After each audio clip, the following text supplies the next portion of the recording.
Hi friends, welcome back to my channel. ശ്യാമയെ arrest ചെയ്യാൻ സാധ്യതയുണ്ടെന്ന് മാനേജർ പറയുന്നുണ്ട്. ശ്യാമയെ പെട്ടെന്ന് തന്നെ മാറ്റണമെന്ന് ആദ്യം പറയുന്നു. എല്ലാവരും ടെൻഷൻ ആവുകയാണ്. ഇതേസമയം ആനന്ദ നിലയത്തിൽ വസുന്ധരാമയും വലിയ ടെൻഷനിലാണ്. ശ്യാമ വസുന്ധരയെ സമാധാനിപ്പിക്കുമ്പോൾ ഐശ്വര്യ സന്തോഷത്തോടെ നിൽക്കുന്നു.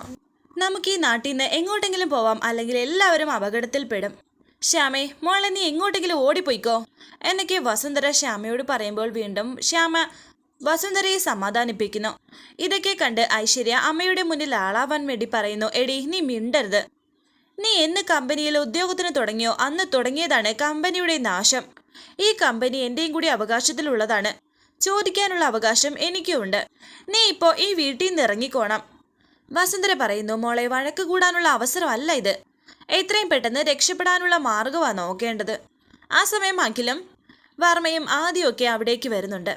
ആനന്ദേട്ടാ, നമുക്ക് ഈ ഒരു അവസ്ഥ വന്നല്ലോ. എന്താ പറ്റിയത്? എന്താ ഈ വാർത്ത വന്നത്?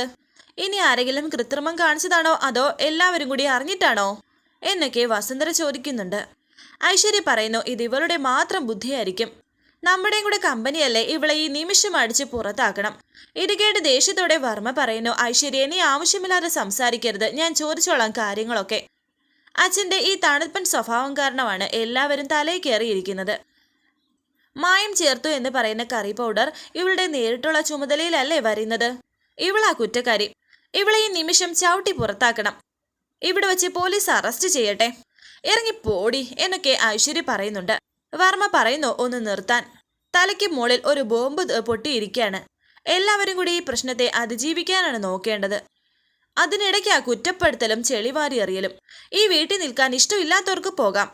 ആനന്ദേട്ടാ, നമുക്ക് എല്ലാവർക്കും കൂടി ഇവിടെ നിന്ന് എങ്ങോട്ടെങ്കിലും മാറാം എന്ന് വസുന്ധരയും പറയുന്നുണ്ട്. ശ്യാമയോട് വർമ്മ പറയുന്നു. ശ്യാമയെ, മോള് ടെൻഷൻ ആവണ്ട.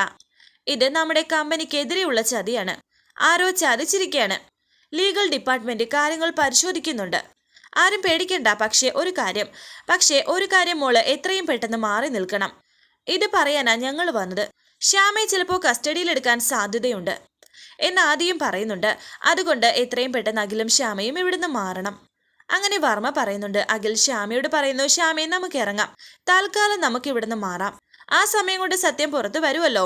മുൻകൂർ ജാമ്യത്തിന് ഞാൻ ശ്രമിച്ചോളാം. അഖി, നിങ്ങൾ വേഗം ഇറങ്ങാൻ നോക്കുന്നു വർമ്മയും. എന്നാൽ ശ്യാമ തടയുന്നു. ഇല്ല സാർ, ഞാൻ വരുന്നില്ല.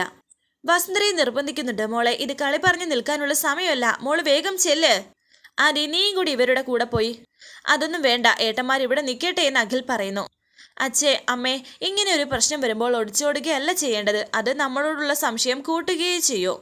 നമ്മൾ ഒരു തരത്തിലും തെറ്റുകാരല്ല എന്ന് നമുക്കറിയില്ലേ. തെറ്റ് ചെയ്യാത്തടത്തോളം കാലം നമുക്കാരെയും പേടിക്കണ്ട. എന്തിനു പേടിക്കണം എന്ന് ശ്യാമ പറഞ്ഞപ്പോൾ വർമ്മ പറയുന്നുണ്ട്. തെറ്റും ശരിയൊക്കെ നമുക്ക് കോടതിയെ ബോധ്യപ്പെടുത്താം. അതുവരെ ഇവിടുന്ന് മാറി നിന്നേ പറ്റൂ. ഏതായാലും ഞാനൊരു കാര്യം പറയാം. ഈ വീട്ടിൽ വെച്ച് അറസ്റ്റ് നടന്നാൽ ഞാൻ അടുത്ത നിമിഷം എൻ്റെ വീട്ടുകാരെ അറിയിക്കും.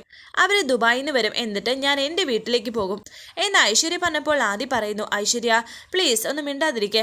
പിന്നെയും ശ്യാമയെ വീട്ടിൽ നിന്നും എങ്ങോട്ടെങ്കിലും മാറി നിൽക്കാൻ വർമ്മ നിർബന്ധിക്കുന്നുണ്ട്. ശ്യാമയാണെങ്കിൽ പോകില്ല എന്ന വാശിയിലും.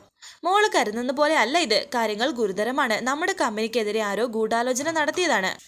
അവർ വ്യക്തമായ പ്ലാനിങ്ങോട് കൂടിയായിരിക്കും ഇതെല്ലാം നടത്തിയത്. നമ്മൾ നിരപരാധിത്വം തെളിയിച്ചു വേണം ഇതിൽ നിന്നും രക്ഷപ്പെടാൻ. അങ്ങനെ കമ്പനിയുടെ സൽപ്പേര് തിരിച്ചു പിടിക്കാൻ കഴിയോ? ആ സമയം വക്കീൽ വർമ്മയെ വിളിക്കുന്നു. മുൻകൂർ ജാമ്യം കിട്ടാൻ ബുദ്ധിമുട്ടാണെന്നാ തോന്നുന്നത്. ചില സംഘടനകൾ പ്രതിഷേധം തുടങ്ങിയിട്ടുണ്ട്. ശ്യാമ മേഡത്തിനോട് തൽക്കാലം മാറി നിൽക്കാൻ പറയണം, എത്രയും പെട്ടെന്ന്. അത് കേട്ട് വർമ്മ ഫോൺ വെക്കുന്നുണ്ട്. മോളെ, കാര്യങ്ങൾ കേട്ടല്ലോ. ഇനിയും താമസിക്കരുത്. ഇറങ്ങണമെന്ന് വർമ്മ. ശ്യാമ പോവില്ല എന്ന് വീണ്ടും ആവർത്തിച്ച് പറയുന്നുണ്ട്. പോലീസ് വരട്ടെ എന്ന് ശ്യാമ പറഞ്ഞപ്പോൾ ദേഷ്യത്തോടെ അഖിൽ ശ്യാമയോട് പറയുന്നു. ശ്യാമ, നീ കാര്യങ്ങൾ നിസ്സാരമായാണ് കാണുന്നത്. നിന്റെ മാത്രം പ്രശ്നമല്ല ഇത്. ഒരു കുടുംബത്തെ മുഴുവനും ബാധിക്കുന്ന പ്രശ്നമാണിത്. ഒരു കമ്പനിയുടെ സൽപ്പേര് രക്ഷിക്കെടുക്കാൻ ഞങ്ങളിവിടെ തീ തിന്ന് നടക്കുമ്പോൾ നീ വെറുതെ ഓരോന്ന് കാണിക്കരുത്. ശ്യാമ വീണ്ടും പറയുന്നു. സാർ എന്ത് വേണമെങ്കിലും പറഞ്ഞോളൂ, പക്ഷേ ഞാൻ വരില്ല. എന്ത്? നീ വരില്ലാന്നോ? നീ വരും. ഞാൻ അഖിലാണെങ്കിൽ നിന്നെയും കൊണ്ട് ഇവിടെ നിന്ന് മാറും. വാ ഇങ്ങോട്ട് എന്ന് പറഞ്ഞ് അഖിൽ പോകാൻ തുടങ്ങിയപ്പോൾ വർമ്മ പറയുന്നുണ്ട്. മോള് മനസ്സിൽ എന്തൊക്കെയോ ആലോചിച്ചിട്ടായിരിക്കും പറയുന്നത്. തൽക്കാലം നമുക്ക് അറസ്റ്റ് ഒഴിവാക്കണം. അതാണ് നല്ലത്. നീ ഒന്ന് മാറി നിൽക്കണമെന്ന് ആദ്യം പറയുന്നുണ്ട്. വസുന്ധരയും എല്ലാവരും പറയുന്നു. എല്ലാവരോടും കൈകൂപ്പി ശ്യാമ പറയുന്നു. ഞാൻ എല്ലാവരോടുമായിട്ട് അപേക്ഷിക്കുകയാണ്, ദയവ് ചെയ്ത് എന്നെ നിർബന്ധിക്കരുത്. പിന്നീട് കാണിക്കുന്നത് ജഗൻ ജയേഷിനോട് പറയുന്നുണ്ട്, എൻ്റെ ഭാഗമൊക്കെ ക്ലിയർ ആക്കി തന്നിട്ടുണ്ട്, ബാക്കിയൊക്കെ ഏമാൻ്റെ കയ്യിലാണ്. ജയേഷ് പറയുന്നു, ഏമാൻ എന്തൊക്കെ ചെയ്യാൻ പോവുകയാണെന്ന് ജഗൻജി കണ്ടോ? ഞാൻ കുറച്ച് കാര്യങ്ങൾ പറയാം, അതൊക്കെ അങ്ങ് ചെയ്യണമെന്ന് ജഗൻ പറയുന്നുണ്ട്. അവളെ വിലങ്ങ് വെച്ച് കൊണ്ടുവരണം. അതേറ്റു. പിന്നെ അടുത്തതെന്ന് ജയേഷ് ചോദിക്കുന്നു. കുറച്ചു നേരമെങ്കിലും ഒന്ന് ലോക്കപ്പിലിടണം. ജഗൻ അങ്ങനെ പറഞ്ഞപ്പോൾ ജയേഷ് പറയുന്നു, ജഗൻജി അത് പറഞ്ഞില്ല എങ്കിലും ഞാനത് ചെയ്യും. എല്ലാം അതിൻ്റെ വഴിക്ക് തന്നെ ചെയ്യും. നാളെ ഒരു അന്വേഷണം വന്നാൽ എനിക്ക് ഈ പ്രശ്നമുണ്ടാവാൻ പാടില്ല. അപ്പോൾ ഞാനൊന്ന് പുറത്തേക്ക് പോവാണ്. അവളെ കസ്റ്റഡിയിൽ എടുത്തോണ്ട് വന്നാൽ ഒന്നും അറിയാത്തതുപോലെ ഞാൻ ഇവിടേക്ക് വരും. എന്നാ പിന്നെ ഞാൻ ഇറങ്ങട്ടെ എന്ന് പറഞ്ഞ് ജഗൻ പോകുന്നുണ്ട്. ജഗനും ജയേഷും വലിയ സന്തോഷത്തിലാണ്.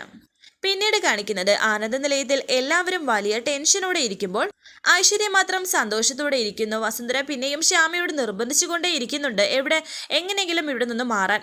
പറഞ്ഞാൽ മനസ്സിലാവാത്തവരോട് ഇനി നിർബന്ധിക്കേണ്ട എന്ന് അഖിൽ പറയുന്നുണ്ട്. ആ സമയത്താണ് അവിടെ പോലീസ് ജീപ്പ് എത്തുന്നത്. സന്തോഷത്തോടെ ഐശ്വര്യ നിൽക്കുന്നു. ബാക്കിയുള്ള എല്ലാവരും ടെൻഷനോടെയും. അത് പ്രതീക്ഷിച്ചിരിക്കുകയായിരുന്നു ശ്യാമ. വളരെ വേഗത്തിൽ തന്നെ പോലീസ് അകത്തേക്ക് വരുന്നുണ്ട്. അച്ഛാ, പോലീസാണെന്ന് ആദി. ജയേഷ് അകത്തേക്ക് വന്നു. ആഹാ, എല്ലാവരും ഉണ്ടല്ലോ. വാറന്റ് ദാ വിലങ്ങ്. ഇതെല്ലാം ജയേഷ് വർമ്മയെ കാണിക്കുന്നു. എല്ലാം പ്രോപ്പറായിട്ട് അതിൻ്റെതായ രീതിക്കാണ് കൊണ്ടുവന്നിരിക്കുന്നത്. ആ പവിത്രമായ കൈകളൊന്ന് നീട്ടാമോ എന്ന് ജയേഷ് ശ്യാമയോട് പറയുന്നുണ്ട്. ജയേഷെ, ആരൊക്കെയോ ചേർന്ന് ഞങ്ങളെ ചതിച്ചിരിക്കുകയാണെന്ന് വർമ്മ പറയുന്നുണ്ട്. അയ്യോ, അങ്ങനെയാണോ? പാവപ്പെട്ട നാട്ടുകാരെ വിഷം കൊടുത്ത് കൊല്ലാൻ നോക്കിയിട്ട് നിങ്ങൾ ഹരിചന്ദ്രൻ ചമയുന്നോ? കാശിനു വേണ്ടി നിങ്ങളൊക്കെ എന്തും ചെയ്യുമല്ലേ? അന്ന് ഇവരുടെയൊക്കെ മുന്നിൽ വെച്ച് എന്നെ അടിച്ചില്ലേ ആ അടി? അതിൻ്റെ വേദന മാറണമെങ്കിൽ ഇവളെ അതുപോലെ എനിക്ക് അടിക്കണം. ചാവട്ടി ഇവളുടെ എല്ലൊടിക്കണം.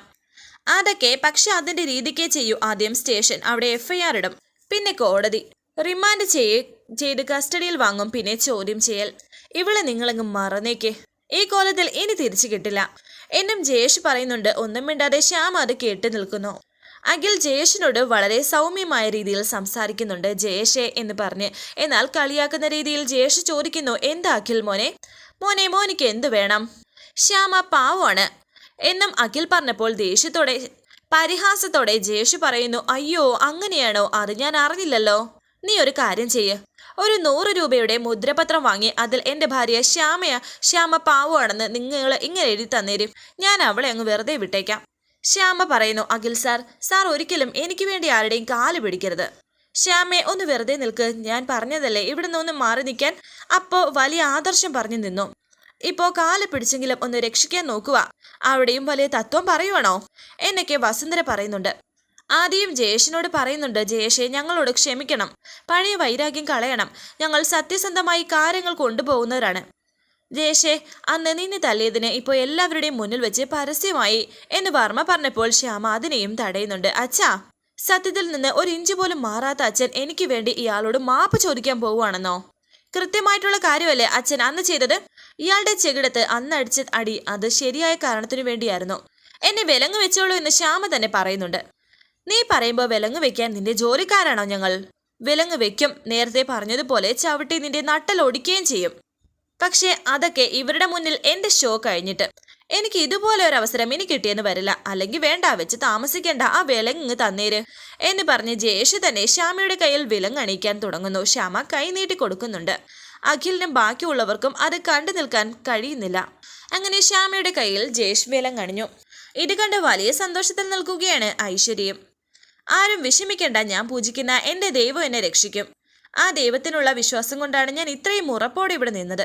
എല്ലാവരോടും ഒട്ടും വിഷമിക്കരുതെന്നും ശ്യാമ പറയുന്നുണ്ട്. മതിയടി നിന്റെ ഡയലോഗ്, വന്ന് ജീപ്പിക്കേറ്. അടുത്ത നടപടികൾ എന്താണെന്ന് കാണണമെങ്കിൽ സ്റ്റേഷനിലോട്ട് വന്നാൽ മതി. ബാക്കി കോടതിയിൽ വന്നാലും കാണാം. നിനക്ക് എന്തെങ്കിലും അവസാനമായി ഇവരോട് പറയാനുണ്ടെങ്കിൽ പറഞ്ഞോളൂ എന്ന് ജയേഷ്. ശ്യാമ പറയുന്നു, പറയാനുണ്ട് അമ്മേ. ഇന്ന് രാത്രി എനിക്ക് ഇഷ്ടമുള്ള മാമ്പഴ പുളിശ്ശേരി ഉണ്ടാക്കി വെക്കണം.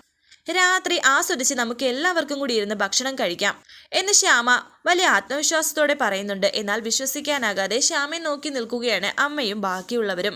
ജയേഷ് പറയുന്നു, വട്ടായല്ലേ നിനക്ക്? പിന്നെ എല്ലാവരും കൂടി സ്റ്റേഷനിലും കോടതിയിലും ഒന്ന് വരണ്ട കേട്ടോ. ഇത്രയേ ഉള്ളൂ എനിക്ക് പറയാനെന്നും ശ്യാമ. അപ്പോൾ ഇന്ന് രാത്രി ഭക്ഷണം കഴിക്കുന്നത് എവിടെ നിന്നാണെന്ന് തീരുമാനിച്ചല്ലേ? നീ ജയിലിൽ ഇടിഞ്ഞാലും പുറത്തു വരാൻ പോകുന്നില്ല. നടക്ക്, പിടിച്ച് വണ്ടിക്കേറ്റെന്ന് ജയേഷ് പറയുന്നുണ്ട്. ജയേഷെ എന്ന് പറഞ്ഞ് അഖിൽ സംസാരിക്കാൻ തുടങ്ങിയപ്പോൾ മാറി നിൽക്കങ്ങോട്ട് എന്ന് പറഞ്ഞ് അഖിലിനെ പിടിച്ച് തള്ളിയിട്ട് തൂക്കിയെടുത്ത് വണ്ടി കയറ്റാൻ കോൺസ്റ്റബിളിനോട് ജയേഷ് പറയുന്നു. ശ്യാമയെ അവിടെ നിന്ന് കൊണ്ടുപോവുകയാണ്. എല്ലാവരും പിറകെ തന്നെ പോകുന്നുണ്ട്. വലിയ സന്തോഷത്തോടെ വാറന്റുമായി ഇറങ്ങി വരികയാണ് ജയേഷ്. ശ്യാമയെ വണ്ടിയിൽ കയറ്റി കൊണ്ടുപോകുമ്പോൾ ശ്യാമ എന്ന് പറഞ്ഞ് പിന്നാലെ അഖിലും ഓടുന്നു. ആദി തടയുന്നുണ്ട്. ആ വിലങ്ങിലേക്ക് നോക്കിയിട്ട് ശ്യാമ വിഷമത്തോടെ ഇരിക്കുന്നു. എന്നാൽ ജയേഷിന്റെ സന്തോഷം അടക്കാൻ കഴിയുന്നില്ല. പോലീസ് സ്റ്റേഷനിൽ എത്തിക്കഴിഞ്ഞു അവർ. വിലം കഴിക്കാൻ പോകുന്ന വനിതാ പോലീസിനെ ജയേഷ് തടയുന്നു. ആരോട് ചോദിച്ചിട്ടാ വിലം കഴിക്കുന്നത്? ഞാൻ പറയും, അപ്പം മതി സഹായം ചെയ്യൽ. FIR തയ്യാറാക്ക്, മൊഴിയെടുക്കണം എന്നൊക്കെ കോൺസ്റ്റബിളിനോട് ജയേഷ് പറയുന്നു.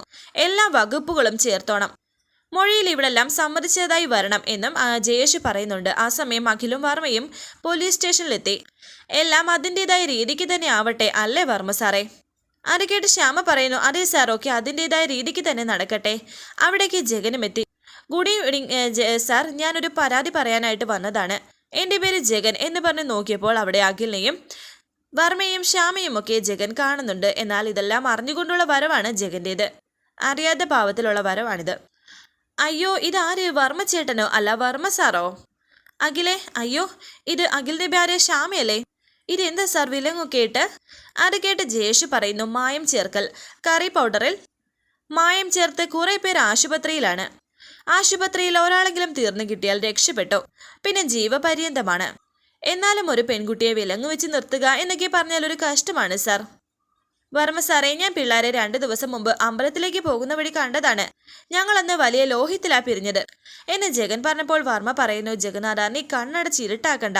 ഇതിന്റെ പിന്നിൽ ആരൊക്കെയാ എന്തൊക്കെയാന്ന് ഇപ്പൊ മനസ്സിലായി തുടങ്ങിയിരിക്കുന്നു. വരാനിരിക്കുന്ന പുതുപുത്തൻ എപ്പിസോഡുമായി വീണ്ടും കാണാം. Thank you for watching. Please subscribe, like, share my channel.